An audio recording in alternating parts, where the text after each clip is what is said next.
உங்களுடைய ஆட்டிடியூட மாத்தாம எவ்வளவு டெக்னிக் நீங்க ஃபாலோ பண்ணாலும் அதை நீங்க ஃபாலோ பண்ண போறதே இல்லை. அதனால உங்களுடைய ஆட்டிடியூட மாத்துங்க. படிக்கிறதுன்றது ஒரு சாதாரண ஒரு விஷயம்.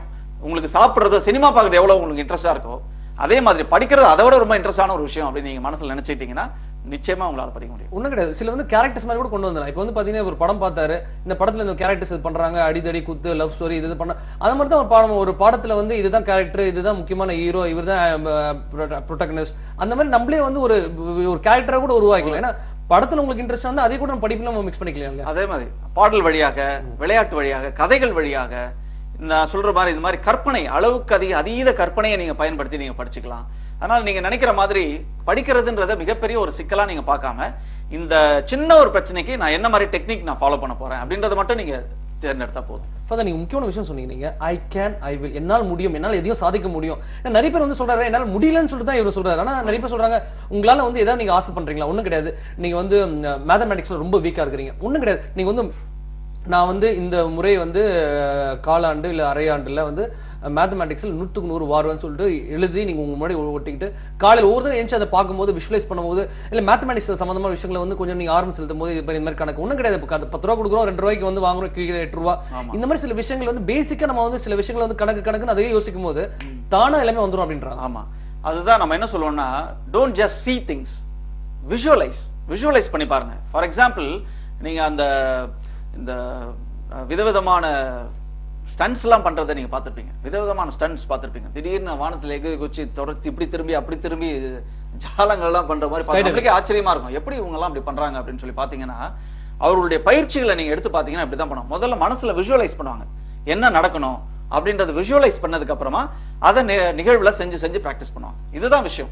விஷுவலைஸ் பண்ணாம நீங்க வந்து எதையுமே நீங்க செய்ய முடியாது. அதனால சும்மா பாக்குறதோடு நிறுத்தாம விஷுவலைஸ் பண்ணுங்க, நிச்சயமா உங்களால சாதிக்கும். அதான் சொல்லுவாங்க, ஒரு வீடு கட்டுறதா இருந்தா ஃபர்ஸ்ட் இடத்த வாங்கணும், இடத்த வாங்கி ஃபர்ஸ்ட் ப்ளூ பிரிண்ட் தானே போடுறோம். இங்க டாய்லெட் வரணும், இங்க பாத்ரூம் வரணும், இங்க பெட்ரூம் வரணும், இங்க வந்து என்ட்ரன்ஸ், அந்த மாதிரி ஒரு ப்ளூ பிரிண்ட் போட்ட பிறகு தான் நம்ம அடுத்தது. இதுக்கு அழகா ஒரு விஷயம் சொல்லுவாங்க, half of your work is done at your desk. நீங்க உங்களுடைய டெஸ்க் திட்டமிடுதல்ல தான் பாதி வேலை முடிஞ்சதுன்னு சொல்லுவாங்க. பில்டிங் கட்டும்போது நம்ம பெரும்பாலும் என்ன சொல்லுவோம்னா பாதி பில்டிங் முடிஞ்சிருக்கு அப்படின்னு சொல்லுவோம். எப்போ சொல்லுவோம்னா பாதி பில்டிங் முடிஞ்சதுக்கு அப்புறம் சொல்லுவோம். உண்மையிலேயே பாதி வேலை எப்போ முடிஞ்சிருக்குன்னா நீங்க நல்லா பிளான் பண்ணி முடிச்சிட்டீங்கன்னா பாதி வேலை முடிஞ்ச மாதிரி. சரி, ஒரு நேர் காத்துட்டு இருக்கிறேன். வணக்கம், நம்பிக்கை நிகழ்ச்சி, உங்களுடைய கேள்வி கேளுங்க. சொல்லுங்க. ஹலோ சொல்லுங்க. அதான் சார், நான் எக்ஸாம் எழுத போனாலும் எனக்கு மறந்துடுது சார். அந்த எக்ஸாம் டயத்துல மறந்துடுது. ஆனா நல்லா படிக்க, நல்லா பிராக்டிஸ் பண்றேன், நல்லா சம்மெல்லாம் போட்டு பாக்குறேன். சரி, இப்போ உங்க பேர் என்ன, நீங்க என்ன படிக்கிறீங்க, என்ன முக்கியமா நீங்க எந்த எக்ஸாம் நீங்க கடைசியில எழுதும்போது ஆச்சு? நான் வந்து இப்போ கம்ப்யூட்டர் சயின்ஸ் படிக்கிறேன் sir, BTech final year. BTech final year? ஆமா சார். நல்லா எக்ஸாம்லாம் படிச்சுட்டு போறேன். ஆனா அந்த எக்ஸாம் ஹால்ல உட்கார்ந்தவனே எனக்கு மறந்துடுது சார். அது என்ன ஃபியரா என்னன்னு தெரியல. பிடெக் ஃபைனல் இயர் வரைக்கும் வந்துட்டீங்க நீங்க, வந்து இதுக்கு ஒன்றும் பயப்பட தேவையில்லை. நீங்க செய்ய வேண்டிய வேலை என்னன்னா ஏற்கனவே சொன்னது போலயே நீங்க அந்த விஷயத்தை மட்டும் தான் செஞ்சா போதும். நல்ல ஒரு தொடர்பை ஏற்படுத்துங்க. நீங்க படிக்கிற ஒவ்வொரு சப்ஜெக்ட்லயும் இருக்கிற மெயின் சப்ஜெக்ட்ஸ் பாட துணை தலைப்புகள் வர்றது இல்லையா, அந்த துணை தலைப்புகளுக்கும் அடுத்த துணை தலைப்புக்கும் இடையே ஒரு நல்ல ஒரு லிங்கை ஏற்படுத்துங்க. அந்த துணை தலைப்புகளுக்கு இடையே ஏற்படுத்துற லிங்கை பொறுத்து தான் நீங்க மறக்காம இருக்கிறதும் மறக்கிறதும். அதனால இதை மட்டும் நீங்க சரியா செஞ்சாலே போதுமானது. இதை ஒரு முயற்சி செஞ்சு பாருங்க. அடுத்த முறை நீங்க எழுதும்போது, தேர்வுக்காக தயாரிக்கும் பொழுது ஒரு சிறிய தாள்ல நீங்க என்ன பண்ணணும்னா செய்ய வேண்டிய வேலை, சின்ன பேப்பர்ல உங்களுடைய ஒரு பேராகிராஃப் எழுதிருக்கீங்க அப்படின்னா அந்த பேராகிராஃப் பக்கத்துல ஒரே ஒரு வார்த்தையில அதை குறிக்கிற மாதிரி ஒரே ஒரு வார்த்தையை, ஒரு படத்தை போட்டு வச்சுங்க. அது அடுத்த பேராகிராஃப்ல அடுத்த படம் சின்ன விளையாட்டா பண்ணுங்க போதும். ரொம்ப கஷ்டப்பட்டுலாம் படிக்க வேணாம். அதை குறிக்கிற ஏதோ ஒரு மனசுல உங்களுக்கு சொல்ற ஒரே ஒரு விஷயத்த நீங்க லிங்க் கொடுக்குற ஒரு விஷயத்த போட்டுருங்க. அப்புறம் தேர்வுக்கு படிக்கும் பொழுது நீங்க பண்ண வேண்டிய வேலை என்னன்னா எல்லா பேராகிராஃபையும் படிக்க வேண்டிய அவசியமே கிடையாது. இந்த தலைப்பையும் லிங்க் பண்ணி ஏதோ ஒரு சின்ன ஒரு விஷயத்த கொடுத்துங்க. ஒரு லிங்க் பண்ற மாதிரி நான் ஏற்கனவே சொன்னது போல எப்படி ஒரு ஆணிக்கும் பல்புக்கும் இடையே ஒரு தொடர்பை ஏற்படுத்துறீங்களோ அப்படி ஒரு விளையாட்டா ஒரு தொடர்பை ஏற்படுத்துங்க. அந்த ஒரு தொடர்பை ஏற்படுத்திட்டீங்கன்னா அந்த தலைப்புகள் எல்லாம் லைனா உங்களுக்கு வந்துட்டே இருக்கும். கரெக்டா ஒரு ஆர்டர்லயா வரும். நீங்க கவலைப்பட வேண்டிய அவசியமே இருக்காது. சரிங்களா? ரொம்ப நன்றி. உங்களுக்கு கடைசியில் வந்து நீங்க வந்து வாழ்வியல் கல்வியை பத்தி ஒரு நினைவாற்றல் எப்படி படித்ததை மனதில் நிறுத்துவது எப்படி அப்படின்ற மாதிரி தான் உங்களுக்கு கேள்வியெல்லாம் வருது. பரவாயில்ல. வணக்கம், நம்பிக்கை நிகழ்ச்சி, உங்களுடைய கேள்வி கேளுங்க.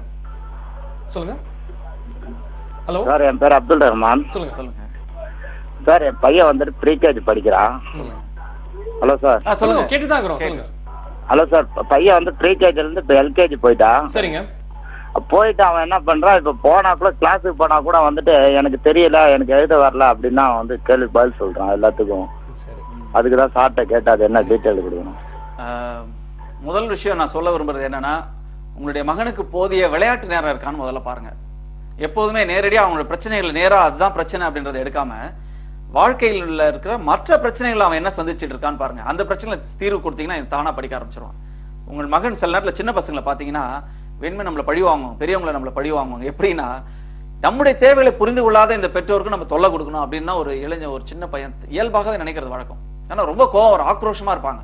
அந்த ஒரு பிரச்சனை இருக்கக்கூடாதுன்னு நினைச்சீங்கன்னா அவனுடைய உண்மையான தேவை என்னன்றதை புரிஞ்சுக்க. ஒருவேளை அந்த பள்ளிக்கூடத்துல போதிய அளவுக்கு அவனுக்கு விளையாட வைக்காம கூட இருக்கலாம், போதிய விளையாட்டுக்கு வசதி இல்லாம இருக்கலாம், அல்லது அவருடைய நண்பர்கள்லாம் சேர்ந்து ஒருவேளை கூட்டமா இவனால மற்ற நண்பர்களோடு இணைந்து போகக்கூடிய ஒரு சூழல் இல்லாம இருக்கலாம்.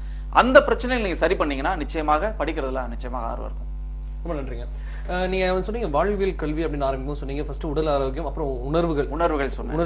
நிறைய பேர் வந்து பொறாமணர்கள் இருக்கலாம், சில பேருக்கு வந்து காமணர்கள் இருக்கலாம், சில பேருக்கு வந்து கோபம் இருக்கலாம். ஒவ்வொரு மாணவருக்கும் ஒவ்வொரு பிரச்சனைகள் இருக்கலாம். அது வந்து எந்த அளவுக்கு நம்ம கையாளுறது, இது வந்து பெற்றோர்கள் பங்களிப்பு, ஆசிரியர்கள் பங்களிப்பு. சில பேர் ஆசிரியர்கள் வந்து ஒரு உண்மையா நடந்துக்காத விஷயம் சொல்றேன். ஒரு பையன் வந்து என்ன பண்ணுவாரு, இந்த காய்கறி கடையில வந்து இந்த கத்திரிக்காய் வெண்டைக்கெல்லாம் திருடின்னு ஒரு வந்து அவங்க அம்மாட்ட கொடுப்பாரு. அவங்க அம்மா வந்து ரொம்ப நல்லதுப்பா வந்து இதெல்லாம் செய்யறேன்னு சொல்லிட்டு அவங்க அம்மா வந்து ஆரம்பத்துல வந்து அதை என்கரேஜ் பண்ணுவாங்க. ஏன்னா கத்திரிக்காய் வெண்டை கத்திரிக்காய் கொடுக்குறானா வீட்டுக்கு சமையல் ஆகுதுங்க. கடைசியில் பார்த்தீங்கன்னா அவன் வந்து ஒரு காலத்துல வந்து கோயிலே வந்து திருட ஆரம்பிச்சு கடைசியில் வந்து இறந்தே போயிட்டார் அவர். ஐ மீன் கமிட்டட் சூசைட். ஆரம்பத்திலே வந்து அவங்க அம்மா வந்து இந்த மாதிரி ஒரு பழக்கத்தை வந்து அவங்களே தடுத்து நிறுத்திருந்தாங்கன்னா இவன் நேரம் ஒரு நல்ல ஒரு வாழ்க்கையில வந்திருப்பான்னு நான் நினைக்கிறேன். நான் ஆமா, மாணவர்களுக்கு சின்ன வயசுல இருக்கிற பசங்களுக்கெல்லாம் நம்ம சரியான ஒரு திசையை நம்மளால காட்ட முடியல அப்படின்னா நிச்சயமாக அவர்கள் இன்னொரு டைரக்ஷன்ல போறதுக்கு வாய்ப்பு இருக்கு. அதனாலதான் நான் எப்பவுமே சொல்றது மிக முக்கியமான ஒரு விஷயம் என்ன அப்படின்னு பாத்தீங்கன்னா, ஒன்று அவர்களுடைய வளர்ச்சிக்கான ஒரு திட்டமிடுதல் ஒரு பக்கம், இன்னொரு பக்கம் பாத்தீங்கன்னா அவர்களுடைய குற்ற உணர்வுகளை குற்றங்களை நோக்கி செல்கின்ற ஒரு பக்குவத்தை அவங்களுடைய போக்கை தடுப்பதற்கான ஒரு முயற்சியில் நம்ம இறங்கணும். இந்த ரெண்டு விஷயங்களும் ரொம்ப ரொம்ப அவசியம். Crime prevention is very important. அதே மாதிரி வளர்ச்சிக்கான இன்னொரு முனைப்பும் நம்ம கிட்ட இருக்கணும். இது ரெண்டும் ரொம்ப ரொம்ப அதே மாதிரி கிரைம் பிரிவென்ஷன் சொன்ன நான் வந்து அரும்புல தான் படிச்சேன். நான் ஒரு ஹெட் மாஸ்டர் எப்படி வந்து கேரளாவில் நடந்த ஒரு சம்பவம் உண்மையை வந்து அது படிச்சதும் ரொம்ப சந்தோஷமா இருந்தது. ஒரு 30 வருஷம் வந்து யாருமே அடிக்காத ஒரு ஆசிரியர் அவரு. ஒரு கிளாஸ்ல வந்து ஒரு பையன் வந்து சார் கிட்ட இருந்து பைசா எடுத்துட்டான். அசம்பிளில வந்து வச்சு யார் பைசா எடுத்தாங்கன்னு சொல்லிட்டு சொல்லுங்க அப்படி கேட்காத, இந்த மாதிரி வந்து ஒரு பையன் வந்து விளையாட்டா எடுத்துருக்காரு, அவர் யாருன்னு சொல்லிட்டு நீங்களே வந்து ஒத்துங்க அப்படின்னா ஒத்துக்கவே இல்லை அவரு. அப்புறம் என்ன பண்ண, ஒரு பெரம்பு எடுத்து அவரே தன்னை அடிச்சுங்கிற பிறகு அப்படியே வந்து அந்த பையன் வந்து மனமிறங்கி நான் தான் வந்து எடுத்தேன்னு சொல்லிட்டு வந்து முன் சொல்லலாம். ஏன் முக்கியமா சொல்றேன்னா, இப்ப படிச்சதுன்னா இந்த மாதிரி ஒரு மாணவர் வந்து அடிச்சுதான் திருத்தணும்னு சொல்லிட்டு பல ஆசிரியர்கள் நினைக்கிறாங்க. ஏன்னா அவனை வந்து வாழ்க்கையை சரிப்படுத்தணும், ஐயோ அவன் நல்லா இருக்குன்னு தான் அடிக்கிறது அப்படின்னு சொல்லிட்டு சில ஆசிரியர்கள் சொல்றாங்க. அது எந்த அளவுக்கு வந்து ஒரு தவறான விஷயம் சொல்லிட்டு இதுல நான் தெரிஞ்சுக்கிறேன். இது குறித்து ஒரு முக்கியமான ஒரு விளக்கம் தேவை நான் நினைக்கிறேன். ஒண்ணு வந்து மாணவர்களுக்கு வந்து அடி உதை தேவையில்லை ஆக்சுவலா, உண்மையா சொல்ல போனா. ஆனா கடினமான ஒரு விஷயத்தை நீங்க கொடுக்கலாம், ஒரு சேலஞ்சு சவாலா கொடுக்கலாம். நீங்க இதை ஏறி பார்க்கலாம், இந்த மலை ஏறி காட்டு பார்க்கலாம், இந்த சம செஞ்சு காட்டிட்டு பார்க்கலாம் அப்படின்னு ஒரு சவாலா கொடுத்தீங்கன்னா நிச்சயமா அவங்க ஆர்வமா எடுத்துப்பாங்க. நான் செஞ்சு காட்டுற பாருங்க அப்படின்னு சொல்லி ஒரு ஆர்வமா எடுத்துப்பாங்க. அடி உதையை வந்து என்ன நினைக்கிறாங்க, அது ஒரு சவால் இவங்க நினைச்சுக்கிறாங்க. உண்மையிலேயே அது வந்து ஒரு பனிஷ்மெண்ட், செய்யாத ஒரு தவறுக்கான ஒரு பனிஷ்மெண்ட் அப்படின்னு தான் மாணவர்கள் பார்ப்பாங்க. ஆனா உண்மையிலேயே அதுக்கு மாறாக இதை செஞ்சு காட்டிட்டு பார்க்கலாம், இந்த கலை இந்த டீட்டெயில லைப்ரரியில இருந்து எடுத்துட்டு வந்து பார்க்கலாம் அப்படின்னு சொல்லி நீங்க கொடுத்தீங்கன்னா இதை உன்னால முடியாது, செஞ்சுட்டு பார்க்கலாம், முடியுமான்னு பாத்துருவோம் அப்படின்னு சொல்லி நீங்க செஞ்சீங்கன்னா செஞ்சு காட்டுவாங்க. ஒன்னும் இல்ல, விளையாட்டுக்கு நம்ம செய்வோம்ல பசங்களுக்கு, நீ நிறைய சாப்பிடறா நான் நிறைய சாப்பிடறேன் பார்த்து சின்ன பசங்க பேச வச்சு நம்ம சாப்பிட வச்சிருது. இல்ல நானே பண்ணிருக்கேன், நீங்களும் கண்டிப்பா பண்ணிருக்கீங்க. அதே மாதிரி நம்ம மாணவர்கள்ட்ட ரொம்ப அழகா வேடிக்கையா விளையாட்டா செய்ய வச்சு அவங்களை அறிவை. ஆனா என்ன வந்து கஷ்டம்னா, இந்த மாதிரி யாரும் பண்றது கிடையாது. அப்படி பண்றவங்க எண்ணிக்கை பாத்தீங்கன்னா விரல் விட்டு எண்ணில அந்த அளவுக்கு தான் இருக்காங்க. ஒரு நேர் காத்துட்டு இருக்காரு. வணக்கம், நம்பிக்கை நிகழ்ச்சி, உங்களுடைய கேள்வி கேளுங்க. சொல்லுங்க. ஹலோ சொல்லுங்கம்மா. ஹலோ, நான் பாஸ்கரி ராமகிருஷ்ணன் திருநெல்வேலியில இருந்து பேசுறேன் சார். சொல்லுங்கம்மா. அத நான் வந்து ஒரு ஆசிரியை, அந்த ஆசிரியர் கிட்டத்தட்ட 28 வருஷமா ஆசிரியையா நான் வேலை பார்த்துட்டு இருக்கேன். கரெக்டா நீங்க பேசுறீங்க. இப்பதான் ஆசிரியர் பத்தி நீங்க அடிப்பீங்களா, உங்க மாணவர்கள் அடிப்பீங்களா? இப்போ கண்டிப்பா கிடையாது சார். இன்னைக்கு மார்னிங் கூட என்ன ஒரு 3 மாணவர்கள் வந்து பார்த்து என்ன விஷ் பண்ணிட்டு போயிருக்காங்க. ஓ, தீபாவளி விஷஸா? ஓகே. தீபாவளி விஷஸ். எனக்கு வந்து ஒரு ஸ்பெஷல் நேமே உண்டு, கவுன்சிலர், வெரி குட் கவுன்சிலர் அப்படின்னு. ஆனா நான் எப்படி சொல்றேன் அப்படின்னா, இப்ப வந்து நம்ம வந்து கண்டிக்க கூடாது. இப்ப நீங்க ஃபாதர் சொன்ன மாதிரி தான், மாணவர்களை கண்டிக்க கூடாது, அடிக்கிறதுங்கிறதுல எனக்கு வாழ்க்கையில நம்பிக்கையே கிடையாது. கண்டிப்பா பேசி திருத்த முடியும் அப்படி. ஆனா ஒரு ஆசிரியர் முறையில என்னால மட்டும் அதை வந்து செய்ய முடியல இல்லையா? ஏன்னா பேரண்ட்ஸை பொறுத்த வரைக்கும் மார்க் ரொம்ப முக்கியமா எதிர்பார்க்கறாங்க. அப்ப நான் வந்து கவுன்சிலிங் வந்து பேரண்ட்ஸ்க்கு தான் கொடுக்கணும் அப்படின்னு நினைக்கிறேன். சோ இந்த முறையில வந்து ஒரு ஆசிரியர்ன்ற முறையில மாணவனுடைய ஓவரால் டெவலப்மெண்ட்டுக்கு நாங்க என்ன செய்ய முடியுங்கிறது எனக்கு வந்து உங்ககிட்ட இருந்து ரொம்ப நன்றி. ஏன்னா உங்களுடைய மேல 28 வருடம் வந்து நீங்க அனுபவம் இருந்தாலும் இன்னும் நீங்க கத்துக்கணும்னு ஒரு ஆர்வம் இருக்கு பாத்தீங்களா? இதுதான் உண்மையா நான் பாராட்ட வேண்டிய ஒரு விஷயம். ஏன்னா இன்னைக்கு எனக்கு வந்து ஒரு கலெக்டர் வந்து எனக்கு போன் பண்ணி உங்களுடைய ஆசீர்வாதத்தோட தான் நான் ஆரம்பிக்கணும் அப்படின்னு சொல்லக்கூடிய அந்த மாதிரி வராரு. என்னுடைய மாணவர்கள் ஒரு 7-8 பேர் கலெக்டர் ஆயிருக்காங்க. ரொம்ப நல்லது. சோ அந்த மாதிரி முறையில இன்னும் நான் ஏதாவது நல்லது செய்யணும் அப்படிங்கிற முறையில நான் வந்து உங்ககிட்ட ஒரு ஆலோசனை கேட்கிறேன். கண்டிப்பா. இன்னொரு நீங்க ஒரு நல்ல ஒரு லெவல்ல இருக்கீங்க, ஏற்கனவே நல்ல லெவல்ல இருக்கீங்க மேடம். அதனால நான் சொல்ல வேண்டிய உங்களுக்கு அடுத்த லெவலுக்கான ஒரு விஷயத்தை மட்டும் உங்களுக்கு சொல்லலாம்னு நினைக்கிறேன். நீங்க செய்ய வேண்டிய வேலைகள்லாம் இனிமேல் என்னவாக இருக்கும் அப்படின்னா இதுதான். இன்னொரு உச்சக்கட்டத்தை உங்களுடைய மாணவர்கள் எட்டி பிடிக்கக்கூடிய உத்திகள்லாம் என்ன அப்படின்றத நீங்க கொடுக்கலாம். எடுத்துக்காட்டா பாத்தீங்கன்னா ஒருவேளை உங்களுடைய டீச்சிங் மெத்தட்ல இன்னொரு 4-5 புதிய உத்திகளை நீங்க கொடுக்கலாம். உங்க மாணவர்களையே வித்தியாசமான நபர்களாக நீங்க பார்க்கலாம். எடுத்துக்காட்டா பாத்தீங்கன்னா சிலர்லாம் நல்லா பழகக்கூடிய திறமை மிக்கவர்களா இருப்பாங்க, இன்னும் கொஞ்சம் பேர் பழகக்கூடிய திறமை இல்லாதவர்களா இருப்பாங்க. அதனால அவர்களுக்கேற்ற முறையில என்ன கல்வி முறையை கொடுக்க போறீங்க அப்படின்ற ஒரு விஷயத்தை நீங்க நிச்சயமா கொடுத்தீங்கன்னா அது ஒரு உயர்ந்த உச்சக்கட்ட நிலைக்கான தயாரிப்பை மாணவர்களுக்கு கொடுக்கக்கூடிய சூழல் இருக்கும். நீங்க அதை நோக்கி நகர்வது மிக சிறப்பாக. ரொம்ப நன்றிங்க. நம்ம வந்து பாத்தீங்கன்னா வாழ்வியல் கல்வி பேச தவிர நீங்க வந்து நினைவாற்றல் பத்தி சம்பந்தமாக ரொம்ப நிறைய பேசிருக்கோம். பட் இருந்தாலும் நீங்க முக்கியமா சொன்னீங்க உடல் ஆரோக்கியம், உணர்ச்சிகள், அது சொல்லிட்டீங்க. இன்னும் 4 விஷயங்கள் சுருக்கமா சொல்லுங்களேன். சுருக்கமா சொல்லணும்னா அடுத்து 3வது விஷயமாக அறிவு. ஏற்கனவே அறிவு நிறைய இருக்குது, அதனால அதை பற்றி நான் பேச வேண்டிய அவசியம் எல்லாத்துலயும் இருக்குதுன்றீங்களா? நிறைய இருக்கு, நிறைய விஷயங்களை பற்றி தெரிஞ்சு வச்சிருக்கோம், அதனால நிறைய சொல்ல வேண்டிய அவசியம் இல்லை. 4வது விஷயமாக பிரெயின் ஃபார்மேஷன் சொல்றோம். மூளை திறனை வளர்க்கக்கூடிய, நான் இதுதான் நம்புறேன், இதை நம்புறதை நான் எப்படி செயல்படுத்த போறேன்ற விஷயம். அதுக்கு அடுத்ததாக 5வதாக மீனிங் சிஸ்டம் சொல்றேன். வாழ்க்கையில எதை நோக்கி நான் போயிட்டு இருக்கிறேன், எந்த அர்த்தத்தை நோக்கி நான் எந்த அர்த்தத்தை நான் தேடிட்டு இருக்கேன், மகிழ்ச்சியை தேடுறேனா அல்லது பணத்தை தேடுறேனா, எதை நோக்கி நான் போயிட்டு இருக்கிறேன் அப்படின்ற ஒரு விஷயம். 5வதாக தான் தொழில்.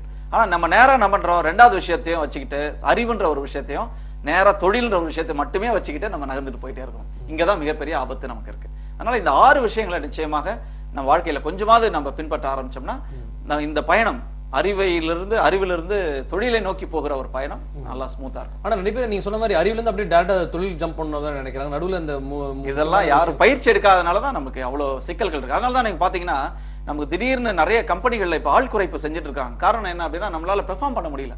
நம்ம எதிர்பார்த்த வெளிநாட்டு கம்பெனிகள் நம்மகிட்ட எதிர்பார்த்த பெர்ஃபார்மன்ஸ் நம்மளால கொடுக்க முடியல. காரணம் என்னன்னா நம்ம மாணவர்களுக்கு, நம்முடைய இளைஞர்களுக்கு நிறைய வாழ்க்கை பிரச்சனைகள், இமோஷன் சார்ந்த பிரச்சனைகள், எங்க போறோம் அப்படின்ற ஒரு தெளிவில்லாதது, இதனால நிறைய ஸ்ட்ரெஸ், இதனால பெர்ஃபார்மன்ஸ் இல்லை, இப்படிதான் பிரச்சனைகள் வருது. உண்மையா இன்னும் பாத்தீங்கன்னா நம்ம வந்து பொருளாதார ரீதியா வந்து சில வந்து ஒரு பின்தங்கிய ஒரு வகுப்புல ஒரு பொருளாதார ரீதியா வந்து ஸ்கூல்ல படிப்பான்.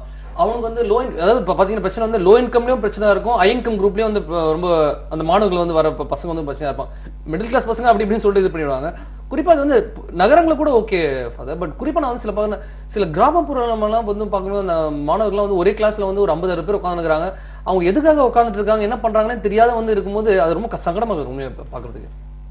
இதுக்கு நம்ம என்ன பண்ணலாம்னா, அந்த சில ஆசிரியர்கள் வந்து அவங்களுக்கு உறுதுணையா இருக்கிறாங்க. சில நிறுவனங்கள் குறிப்பா NGOs எல்லாம் இருக்கிறாங்க. அவங்க எல்லாம் என்ன பண்ணலாம்னா அவர்களுக்கு நிறைய போட்டிகள் வச்சு அவர் இந்த ஊக்குவிச்சு பண்ண வைக்க. சரிங்க, ஃபர்ஸ்ட் நீங்க பல விஷயம் சொன்னீங்க. குறிப்பா ஒரே ஒரு விஷயம் நம்ம மாணவ சமுதாயம் சொன்னா என்ன சொல்லுவீங்க? அறிவை நிறைய பெருக்கி இருக்கிற நம்ம மாணவர்கள் சமுதாயத்தை நோக்கி ஒரே ஒரு விஷயம் சொல்ல விரும்புறேன். அது என்னுடைய வார்த்தைகள் அல்ல, பட்டுக்கோட்டை கல்யாண சுந்தரருடைய வார்த்தைகள். ரொம்ப அழகான ஒரு பாடல சொல்வார். சித்தர்களும் யோகிகளும் சிந்தனையில் ஞானிகளும் புத்தரோடு இயேசுவும் உத்தமர் காந்தியும் எத்தனையோ உண்மைகளை எழுதி எழுதி வச்சாங்க, எல்லாம் தான் படிச்சீங்க, என்ன பண்ணி கிழிச்சிங்க அப்படின்னு கேட்பாரு. அதனால நான் சொல்ல வேண்டிய ஒரு விஷயம் என்னன்னா, நிறைய விஷயங்களை தெரிஞ்சு வச்சிருக்கிறோம், அதை நம்ம செயல்முறைப்படுத்துதல நம்ம என்ன பண்ணியிருக்கோம் அப்படின்ற ஒரே ஒரு கேள்வியோட நான் என்னுடைய இந்த பகிர்தலை முடிச்சுக்கிறேன். ரொம்ப நன்றி father stay. Thank you so much. மாணவர்கள் முன்னேற்றம் வாழ்வியல் கல்வி குறித்து ஃபாதர் குளோரிஸ்ரீ பல விஷயங்கள் சொன்னாங்க. குறிப்பாக நீங்கள் ஞாபகம் வச்சுக்கோங்க, ஒவ்வொரு மாணவரும் சரி, யாராக இருந்தாலும் சரி, எல்லாருக்கும் ஒரு தனி நபர் திட்டம், இதுதான் நம்முடைய வாழ்க்கையில் பண்ண போகிறோம் அப்படின்ற ஒரு விஷயத்த மனசில் வந்து ரொம்ப ஒரு தெளிவாக இருக்கு. நீங்கள் மீண்டும் ஒரு வித்தியாசமான நிகழ்ச்சி சந்திக்கின்றேன். நன்றி, வணக்கம்.